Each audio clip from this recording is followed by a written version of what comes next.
De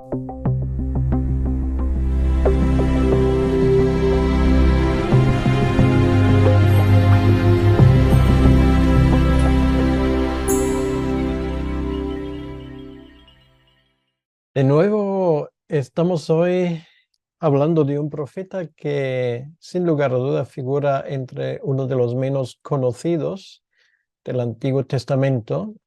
Estoy hablando del profeta Habacuc. Es un pequeño libro y si preguntara ahora, ¿qué me puedes contar del profeta Habacuc?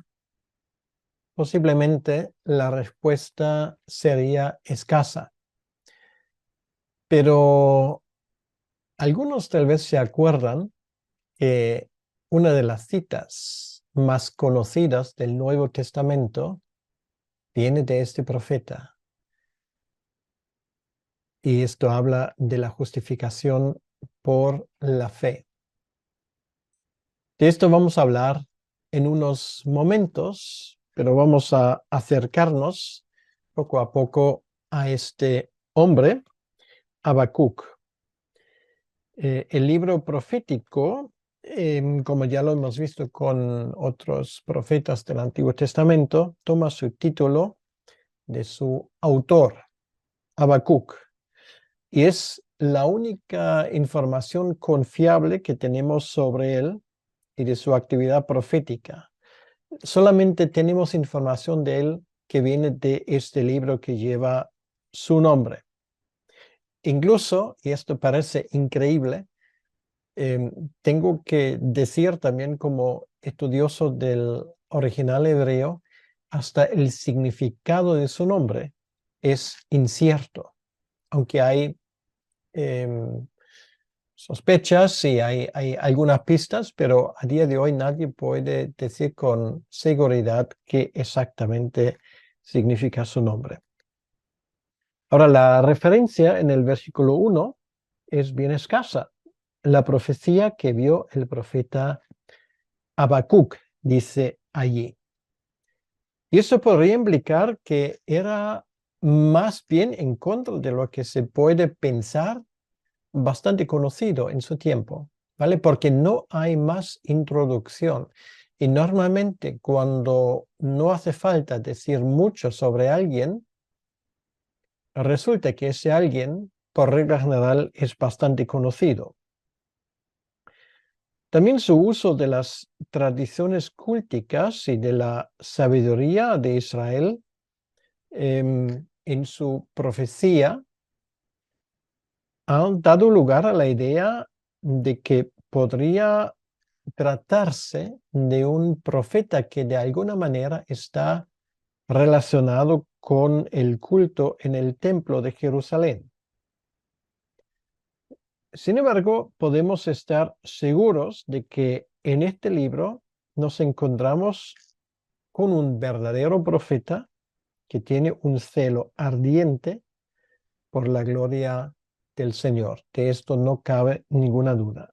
Su profecía, como se dice en el versículo 1, es notable debido a que no es en primer lugar una palabra dirigida a un pueblo, como lo hemos tenido en otros profetas, sino una respuesta a sus propias preguntas angustiosas. De esto también vamos a hablar en ese tiempo. Hemos visto a lo largo de este estudio, de esa introducción a los profetas menores y mayores también, que en el periodo del Antiguo Testamento el énfasis de las profecías recae sobre Judá. Esto forma parte del núcleo de todo lo que se profetizaba en el Antiguo Testamento desde Isaías al profeta Malaquías. Es cierto que había excepciones, por ejemplo, había dos profetas que profetizaron precisamente y fueron enviados a Nínive, que era el profeta Jonás y el profeta Nahum. Ahora, en el caso de Habacuc, nos damos cuenta que realmente em, hay ciertas preguntas que le conmueven y esto tiene que ver con este juicio que él tiene que anunciar. Y una de las preguntas versa sobre el tema y cómo es posible que Dios castiga a su pueblo escogido. Y además, cómo es posible que Dios castiga a ese pueblo a través de un pueblo pagano. Entonces, la fecha de sus profecías, muy probablemente alrededor del año 612, cuando Babilonia em, coge el testigo, para decirlo así, del poder predominante en Oriente Medio de parte de los asirios, y posiblemente antes de la primera entrada de los babilonios a territorio judío, que ocurre en el año 605. O sea, probablemente en esa época, en estos 7 años, en algún momento, esa profecía es inspirada de parte de Dios. Entonces, hay varias palabras que se usan para describir lo que ese profeta había recibido. Por ejemplo, en el versículo 1:1 se usa la palabra profecía. En el versículo 2:2 se usa la palabra visión. Dice, escribe la visión y declárala en tablas. Y luego en el capítulo 3 la cosa cambia y ahí tenemos una oración del profeta Habacuc. Podríamos llamarlo un salmo de Habacuc. Y, y esto nos lleva realmente a darnos cuenta de una diferencia inmediata que salta a la vista entre Habacuc y los demás profetas. En vez de llevar el mensaje del Señor directamente al pueblo, él lleva la preocupación o las preguntas del pueblo hacia el Señor. Entonces, realmente lo que él hace es que él recoge las preguntas que el pueblo tiene y lo presenta al Señor. Y por lo tanto, esto en el primer versículo em, se plasma en esa profecía, que más que una profecía era una carga que él recibe. Bien, entonces de esto vamos a hablar a lo largo de estos próximos minutos, pero como es nuestra costumbre, vamos a intentar desglosar con un poco más detalle el trasfondo y algunas peculiaridades de esa profecía. Vamos a entrar en el tema de poner fecha a esa profecía y vamos a entrar ahí en un poco más de detalles que ya lo mencioné al inicio. Las fechas propuestas para Habacuc se derivan de dos consideraciones. En primer lugar, el periodo de la historia de Judá, que se describe en el capítulo 1, los versículos 2 al 4, y el momento en el ascenso de los caldeos o los babilonios al que se hace referencia en el 1:6. Entonces, vamos a primeramente leer del capítulo 1 los versículos 2 a 4. Dice, ¿hasta cuándo, oh Yahvé, clamaré y no oirás? Y daré voces a ti a causa de la violencia y no salvarás. ¿Por qué me haces ver iniquidad y haces que vea molestia? Destrucción y violencia están delante de mí, y pleito y contienda se levantan. Por lo cual la ley es debilitada y el juicio no sale según la verdad. Por cuanto el impío asedia al justo, por esto sale torcida la justicia. Bueno, esto es una descripción de la situación que hay en Judá.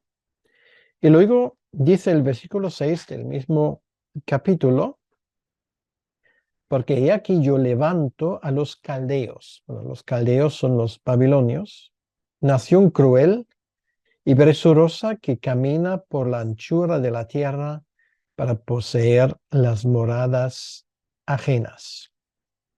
Entonces, este último versículo que acabamos de leer sugiere con firmeza que si bien los caldeos o el imperio neobabilónico aún no era el poder dominante en Medio Oriente, cuando Habacuc escribió, ya habían empezado a hacer sentir su presencia.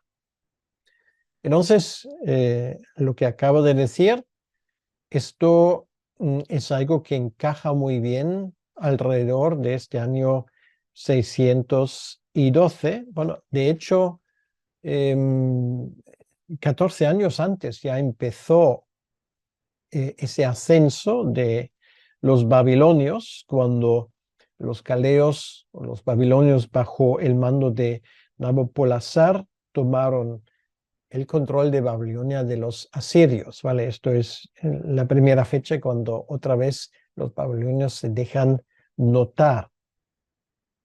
Entonces, poco a poco, ellos se hacen con el poder en Medio Oriente y a partir del año 612 realmente ese poder se hace cada vez más fuerte.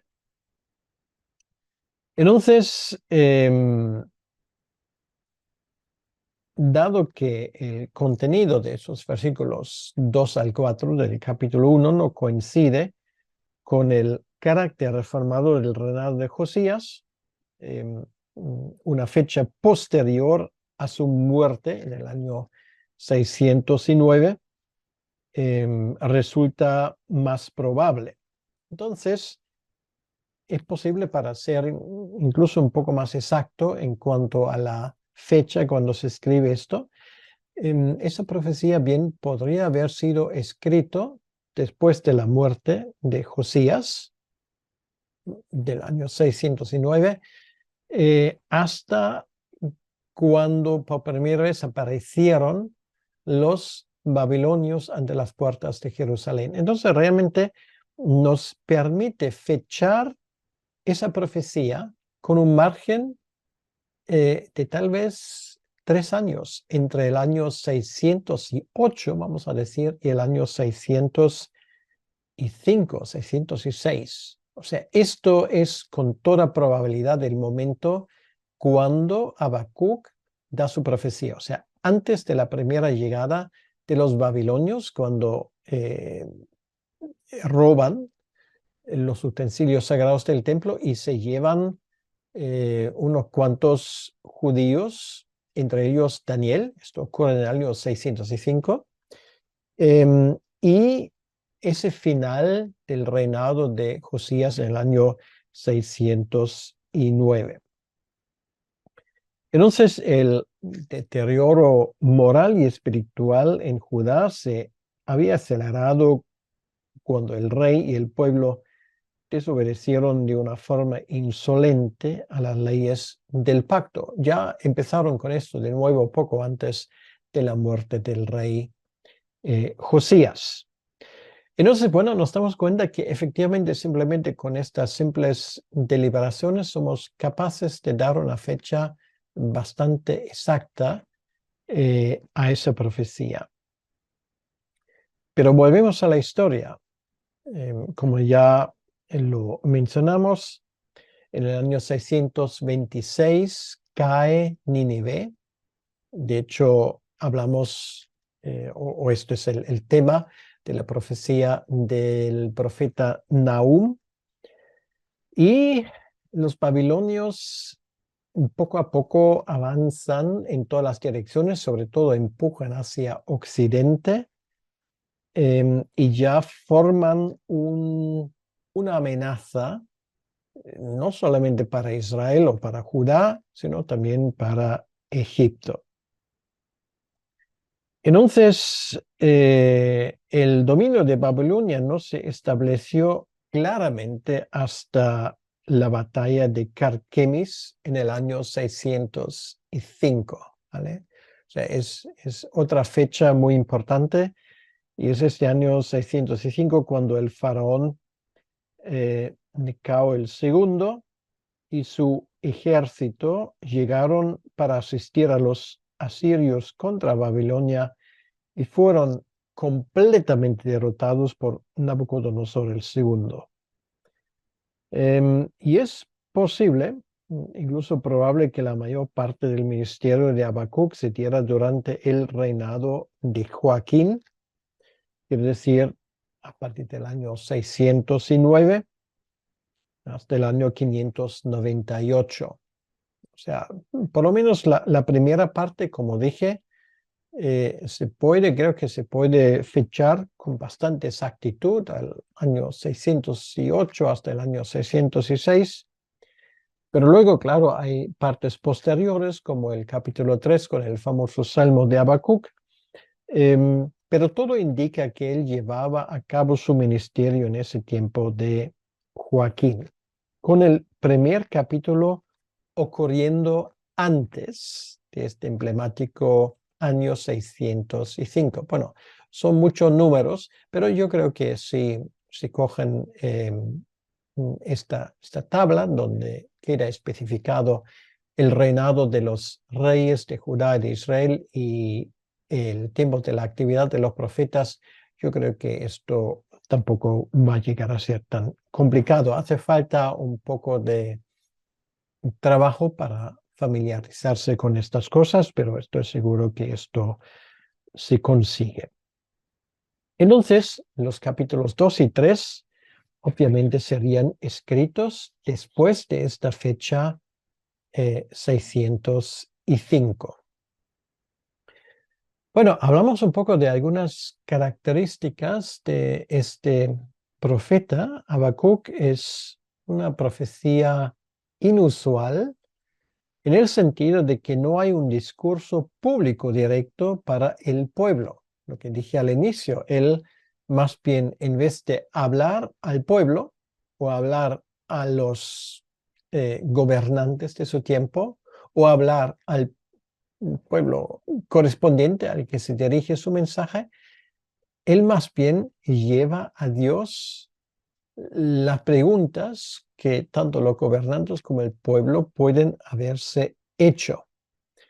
Entonces el libro es más bien un registro de las propias luchas del profeta con preguntas que tienen que ver con su fe. Entonces, en ese sentido, es un planteamiento bastante único en el Antiguo Testamento. Bueno, no solamente en el Antiguo Testamento, sino en toda la Biblia. Entonces, en los capítulos 1 y 2 se lleva a cabo un diálogo en forma de sesión de preguntas y respuestas entre el profeta y Dios. Y esto le da a este libro un toque específico. Estamos ante la pregunta: ¿y por qué permite Dios el mal en el mundo? Eso sería el marco más grande, ¿vale? Bueno, en el caso concreto, él se pregunta: ¿y cómo Dios puede permitir que un pueblo impío como los babilonios lleven a cabo el castigo contra el pueblo que fue escogido de parte de Dios? Entonces, las oraciones, incluso podremos decir las quejas de Habacuc a Dios, tienen una estructura similar a la de los salmos de lamento, como por ejemplo el Salmo 10 o el Salmo 12. En esos salmos tenemos un patrón muy típico al que también sigue este libro, donde hay una queja y a esa queja sigue la respuesta divina. Entonces, los oráculos de los capítulos 1 y 2 de Habacuc son seguidos por un salmo que tenemos en el capítulo 3, con dedicación e instrucciones para la interpretación. Por ejemplo, en el versículo 1 dice oración del profeta Habacuc sobre Sigionot, ¿vale? O sea, esto suena como uno de los 150 salmos. Bueno, sería acá el Salmo 151, pero esto es una asignación, quiere decir, sobre Sigionot. Esto habla de cierto tipo de melodía. Según esa melodía se cantaba el salmo. Entonces, esto es una de las peculiaridades que tenemos ahí. Por ejemplo, en el versículo 19, leemos al final del todo al jefe de los cantores sobre mis instrumentos de cuerdas. ¿Vale? Es algo que normalmente solamente conocemos de los salmos, del propio libro de los salmos, lo cual quiere decir que un aspecto de Habacuc aprendemos que es un hombre que obviamente Dios lo usó para escribir un salmo, pero no solamente el texto, sino también le asigna la melodía, por lo cual creo que no nos arriesgamos mucho cuando decimos que Habacuc obviamente también algo de música entendía. Entonces, esta canción del tercer capítulo, ese salmo es un salmo de triunfo y es provocado por una teofanía. Quiere decir que Dios le aparece a Habacuc, que culmina en la completa confianza expresada en el testimonio personal del profeta, tal y como lo tenemos en los últimos 3 versículos. Quiere decir, tal vez se puede aplicar a Habacuc algo que nos llama la atención en el libro de Job. Hasta el momento solamente te conocía de oídos, pero ahora mis ojos te ven. ¿Vale? O sea, quedan las preguntas, las incertidumbres, hasta el momento cuando haya una revelación divina completa, y esto ahora lo cambia todo. Y para darnos una idea, me gustaría leer el versículo 17 al 19 de ese salmo, del tercer capítulo, que por cierto empieza con otro versículo que posiblemente ya lo hemos cantado, ¿vale? Sin saber que esto viene del libro de Habacuc. Dice, aunque la higuera no florezca, ni en las vides haya frutos, aunque falte el producto del olivo, y los labrados no den mantenimiento, y las ovejas sean quitadas de la majada, y no haya vacas en los corrales. Con todo yo me alegraré en Yahvé y me gozaré en el Dios de mi salvación. Yahvé, el Señor, es mi fortaleza, el cual hace mis pies como de ciervas y en mis alturas me hace andar. Qué belleza de versículos. Y esto cambia todo. Nos damos cuenta, casi seguimos el proceso de reciclaje personal de ese profeta que de un hombre lleno de preguntas e incertidumbres llega a confesar su fe completo en la sabiduría de su Dios. Entonces, a lo largo de este libro, el estilo de escritura de Habacuc refleja la profundidad e intensidad de sus sentimientos. Es un hombre muy apasionado, nos damos cuenta de ello, especialmente en la perplejidad con la que lucha y la confianza que adquiere su fe.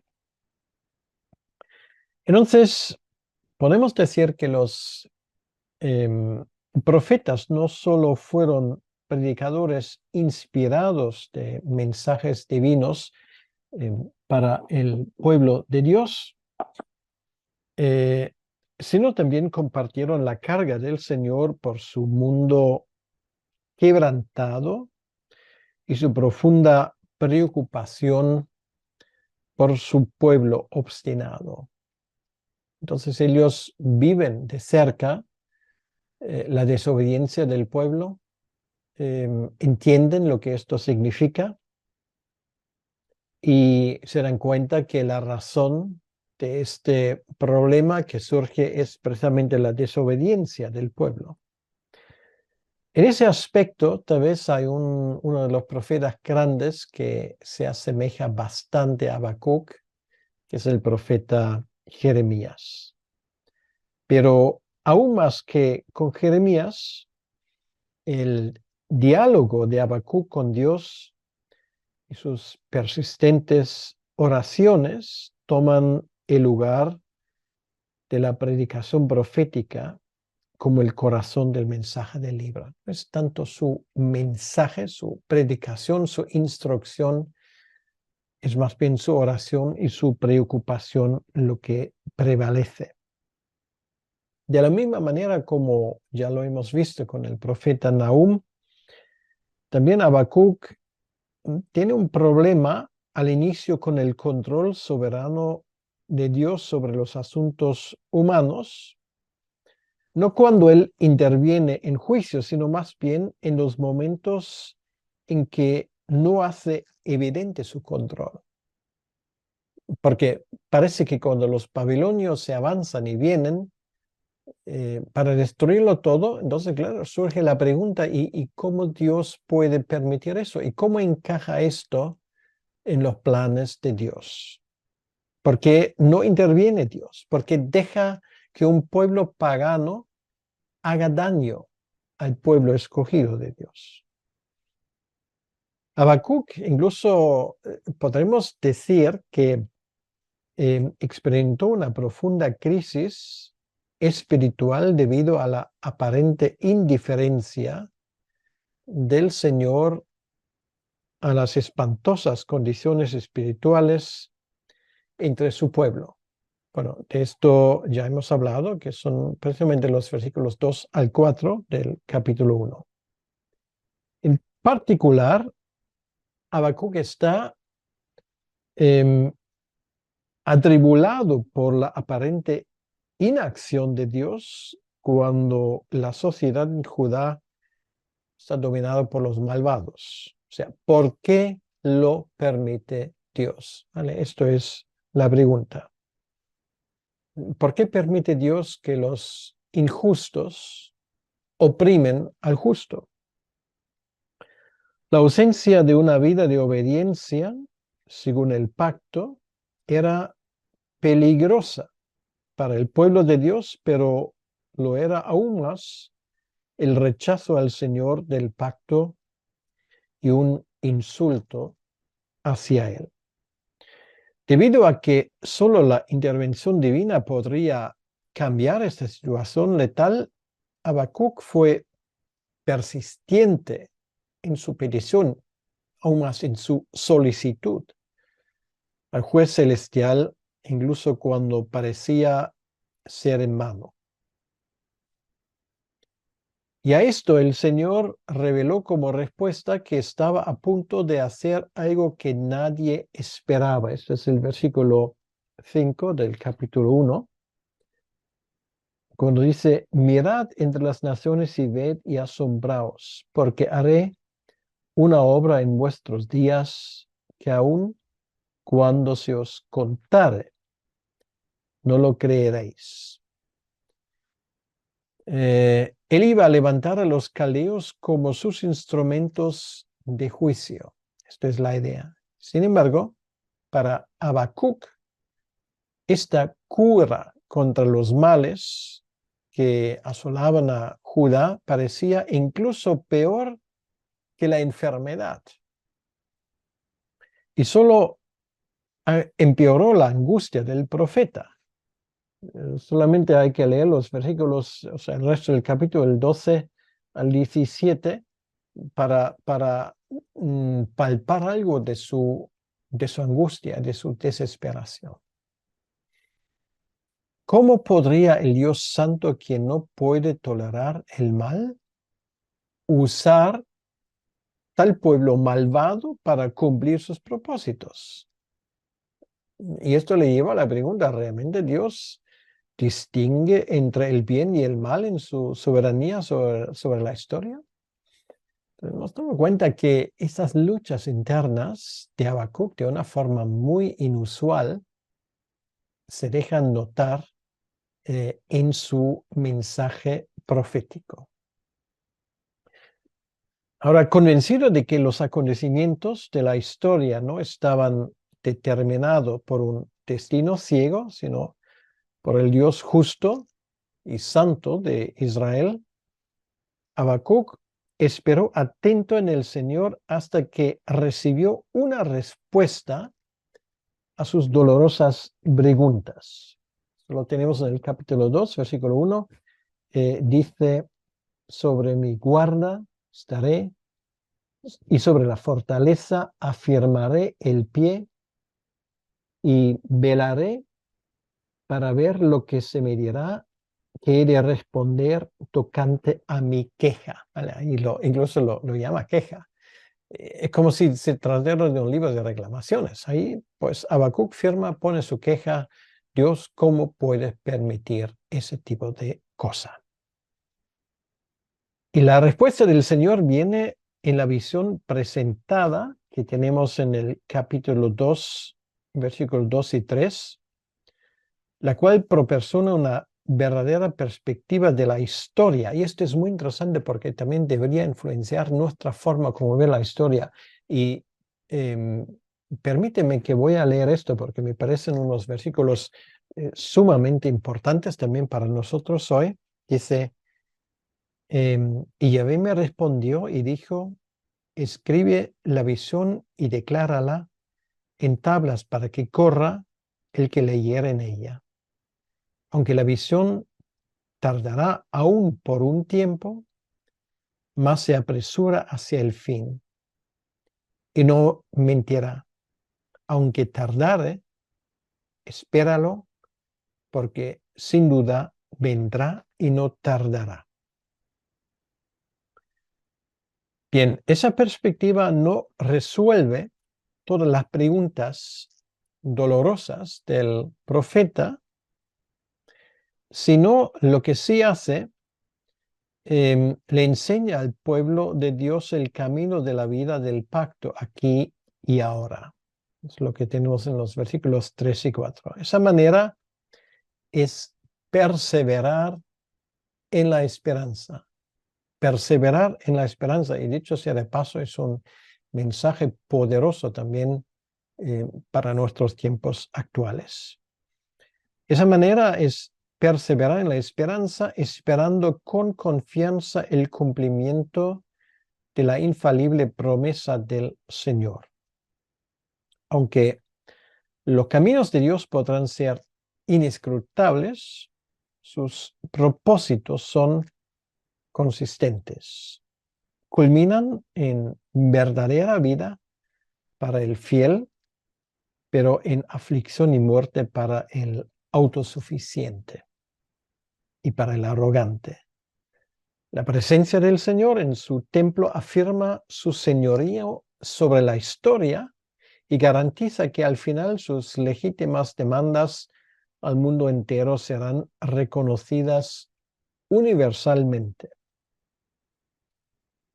Por ejemplo, en el 2.14 leímos, porque la tierra será llena del conocimiento de la gloria del Señor, como las aguas cubren el mar. Otro versículo muy famoso del libro de Habacuc. Entonces, la revelación de la soberanía del Señor sobre la historia transforma finalmente la queja de Habacuc en un himno de gozo. Es el salmo que tenemos en el tercer capítulo. En lugar de esperar pasivamente por la intervención divina, él ahora ora de forma positiva, pidiendo que el Señor actúe de acuerdo con los hechos y calidades que él demostró en el Éxodo y en el Sinaí. Entonces, anticipando al futuro, Habacuc en su oración celebra la venida del Señor, su juicio contra las naciones y su triunfo sobre toda oposición. Y desde esa perspectiva, la fe, incluso la amenaza de una grave calamidad, no pudo reducir el gozo abrumador de Habacuc en espera de la salvación venidera, que es una salvación garantizada. Bien, entonces podemos decir que una de las cosas que podemos aprender de Habacuc es que él lucha con preguntas y con sus dudas con respecto a la justicia de Dios y su dirección sobre el mundo.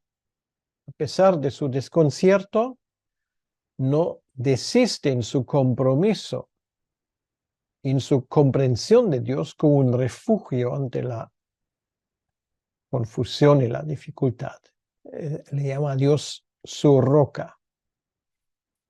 Entonces, en ese sentido, podemos decir que es el veredicto divino que finalmente prevalece sobre el orgullo y el poder humano, y solamente Dios puede resolver esos enigmas de la historia. Habacuc también contribuye a algo muy importante a nuestra teología de oración. Por ejemplo, en las quejas, en los capítulos 1 y 2 y la oración en el capítulo 3, reflejan la tercera petición del Padre nuestro. Hágase tu voluntad, así en la tierra como en el cielo. Porque a través de estas oraciones el profeta se somete y se regocija en la voluntad de Dios, en la ejecución temporal de sus planes y decretos eternos. Bueno, si hablamos ahora del contexto un poco más amplio, nos damos cuenta que, aunque es un libro pequeño, incluso podemos decir a primera vista casi desconocido del Antiguo Testamento, sin embargo, ha jugado un papel muy importante en el mensaje de los apóstoles y podremos decir en el Nuevo Testamento. ¿Quién no se acuerda de Pablo, que utiliza Habacuc 2:4 como texto fundacional para su proclamación del Evangelio? Voy a leer otra vez el versículo 3 del capítulo 2 para que tengamos el contexto. Aunque la visión tardará, aún por un tiempo, mas se apresura hacia el fin y no mentirá. Aunque tardare, espéralo, porque sin duda vendrá, no tardará. He aquí que aquel cuya alma no es recta se enorgullece, mas el justo por su fe vivirá. Bueno, es un versículo que obviamente lo tenemos en Romanos 1:17, en Gálatas 3:11 y también se hace ilusión a esto en Hebreos capítulo 10 del versículo 39, 35 al 39. Entonces, al igual que Habacuc, Pablo sabía que el pecado es incompatible con la santidad de Dios y que la tensión destructiva entre estos opuestos solamente podría ser resuelta por la intervención divina. Ahora, la palabra profética para Habacuc revela en principio la forma en que Dios lidiaría con la incompatibilidad del pecado. La cruz de Cristo y el juicio final son el cumplimiento de esta revelación. Al igual que Habacuc, Pablo también afirmó que la verdadera vida solo es posible en una relación de total dependencia del Señor. Es el Señor el soberano. Y nosotros, la única respuesta que nosotros tenemos es tener confianza. El justo vivirá por la fe. Tal dependencia, basada en la fidelidad de nuestro Dios, transforma nuestra existencia en este mundo y llena nuestras vidas con gozo en la seguridad de la fidelidad de Dios. Aunque es cierto que no hay profecías mesiánicas directas en Habacuc, pero las expectativas personificadas, por ejemplo, en el 2:14, van en esa dirección, porque la tierra será llena del conocimiento de la gloria de Yahvé como las aguas cubren el mar. Obviamente esto habla de la predicación del evangelio y cómo este evangelio se va extendiendo por toda la tierra. En ese sentido, esto es un versículo de mucho ánimo porque crece contra ese trasfondo negro y difícil del juicio divino. Sí, hay juicio divino, pero al mismo tiempo la ciudad de Dios, el reino de Dios, avanza de forma imparable. El pueblo de Dios debe tener una fe que mire fuera de sí mismo hacia el Mesías. Y tal dependencia que se basa en la fidelidad de Dios transforma nuestra existencia en este mundo completamente. Y esto llena nuestras vidas con gozo en la seguridad por la fidelidad de Dios y de sus promesas. Entonces, de cierta manera, podríamos decir que el profeta Habacuc puede ser llamado un antepasado de la Reforma. De cierta manera, ha influido mucho.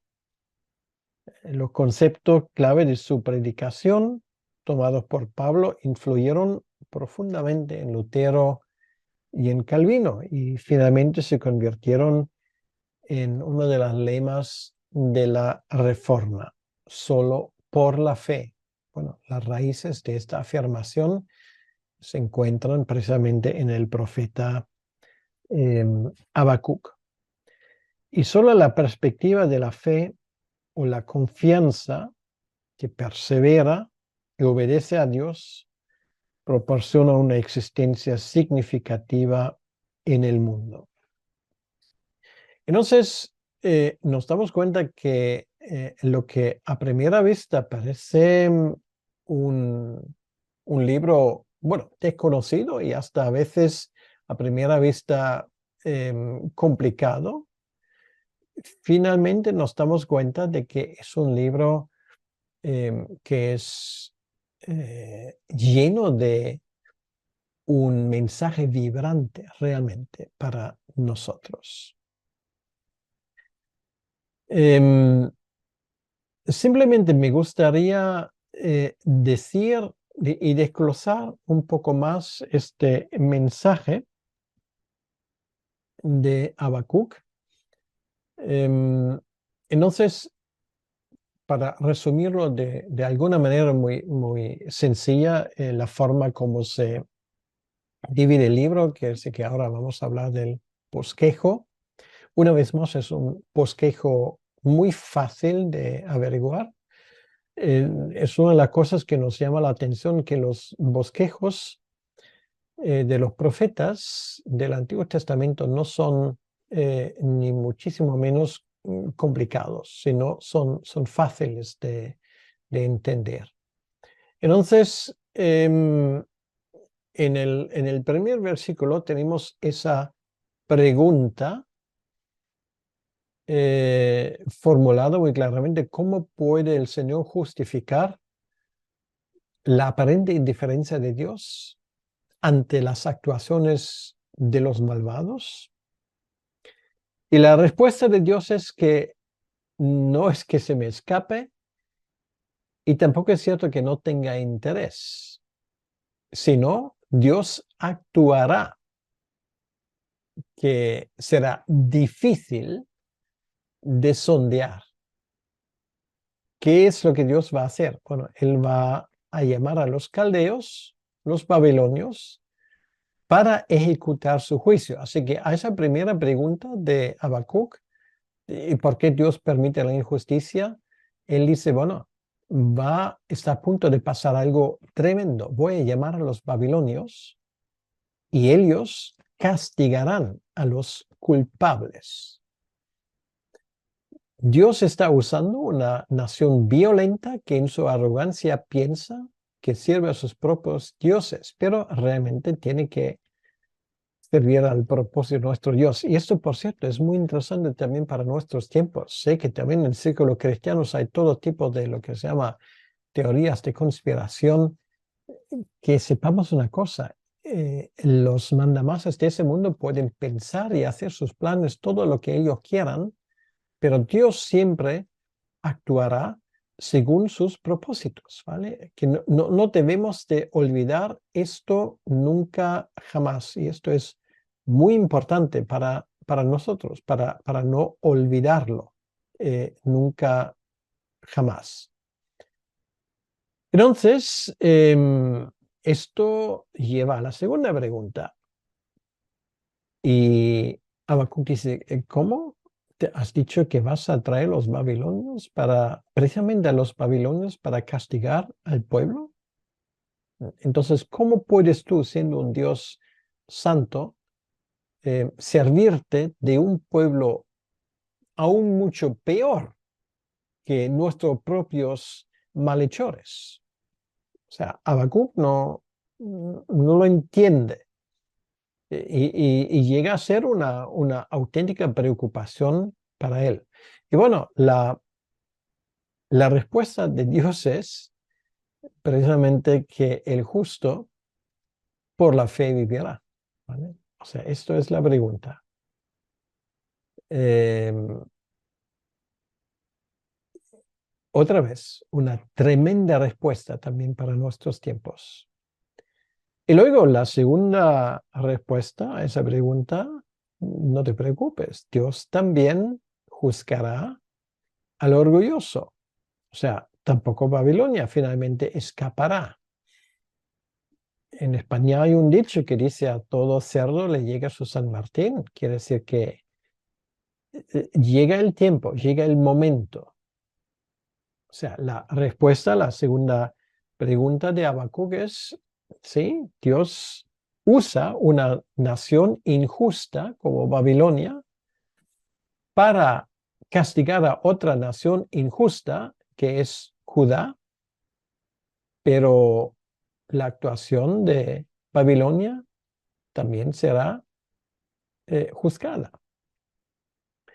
Y mientras que Dios se ocupa de estos temas, el justo por la fe vivirá.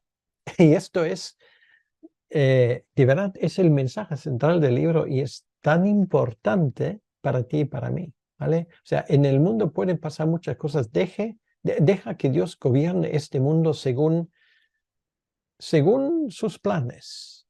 Pero tú y yo, por la fe, viviremos. Esto es nuestro tema y esto nos ayuda a poder seguir adelante en este mundo sin desesperarnos.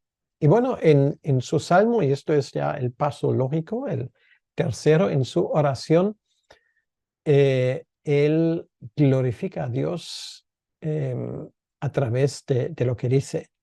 Bueno, él sigue pidiendo la intervención de Dios, pero al mismo tiempo le pide misericordia. Solamente quiero leer el 3:2 cuando dice, oh Yahvé, he oído tu palabra y temí, oh Yahvé, aviva tu obra en medio de los tiempos, hazla conocer.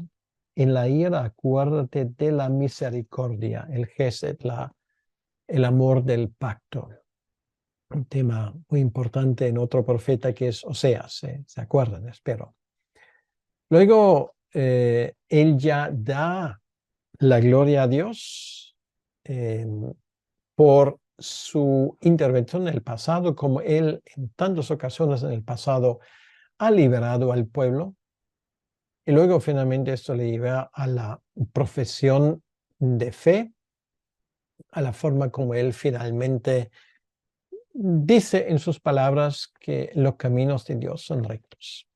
Resumidas cuentas, tenemos ahí una auténtica joya en medio de esos profetas del Antiguo Testamento. Nos hemos dado cuenta que a esas alturas que cada uno de esos así llamados pequeños profetas realmente es gente, son gigantes. Sí, sus mensajes son cortos, pero realmente nos llegan al más profundo de nuestra alma.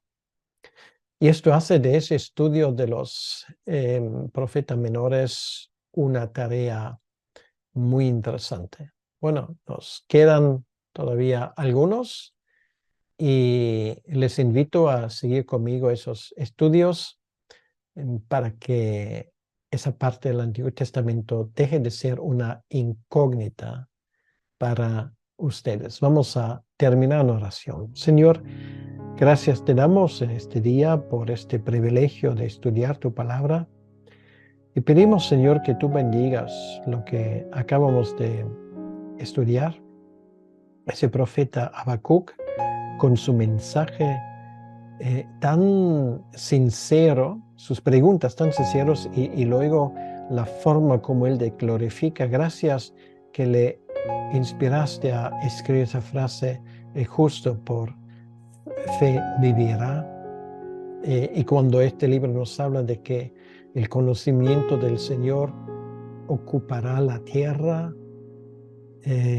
como las aguas cubren el mar, tremendo es esto, Señor, y te damos la gracia por ello. Pedimos que tú bendigas ese tiempo de estudio y lo que nos queda por delante todavía, y te lo pedimos, Señor, en tu nombre. Amén. Que el Señor te bendiga.